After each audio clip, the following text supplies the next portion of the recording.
நம்ம மாடு கன்று போட்டிருக்கு. பொண்ணு தான் பிறந்திருக்கா.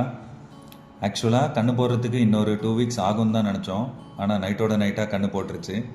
காலையில் போய் பார்த்தா கண்ணும் அம்மாவும் நல்லா படுத்துட்டு இருந்தாங்க.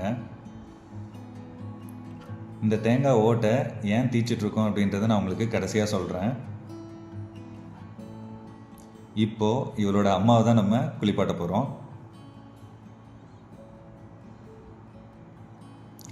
குளிப்பாட்டுறதுக்கு நல்ல தைல இலை போட்டு தண்ணியை விதன்னு காய வச்சாச்சு.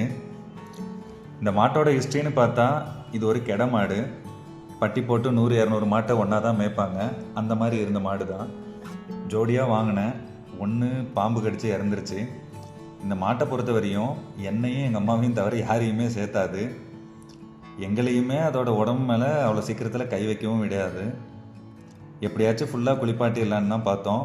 முகத்துலேருந்து வயிறு வரையும் கூட அமைதியாக தான் இருந்தா. கரெக்டாக மடி பக்கத்தில் கையை எடுத்துகிட்டு போனது தான் தொட விடல. First attempt failure. சரி கொஞ்சம் அப்படி இப்படி ஏமாற்றி கழுவிடலான்னு போனால்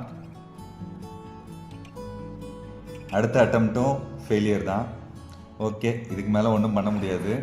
அடுத்து மஞ்சள் குங்குமம் வச்சு சீவி சிங்காரிக்க வேண்டியது தான். இது ப்ரெக்னென்ட் ஆனதுலேருந்து நான் ரொம்பவே பயந்த ஒரே விஷயம், இந்த மாட்டை பொறுத்த வரையும் புல் சோளத்தட்டுன்னு எல்லாத்தையுமே மேயும். ஆனால் வெறும் பச்சை தண்ணி மட்டும்தான் குடிக்கும். புண்ணாக்கு தண்ணியோ பூசாவோ கடலை போட்டோ எதை தண்ணியில் கலந்தாலுமே சுத்தமாக குடிக்காது. அப்புறம் எப்படி தான் இதுக்கு சத்து கிடைக்கும் அப்படின்றது தான் நான் யோசிச்சுட்டு இருந்த ஒரே விஷயம். ஆனால் ஃபைனலி நல்லபடியாக கன்று போட்டுருச்சு.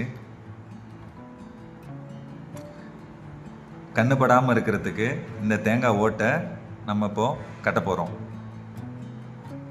எப்படியும் நம்ம சுத்தமாக இதில் பால் கறக்க போகிறதில்ல, கண்ணுக்கு மட்டும்தான் குடிக்கிறதுக்கு விட போகிறோம். குடிச்சிட்டு அது ஹெல்த்தியாக இருக்கட்டும்.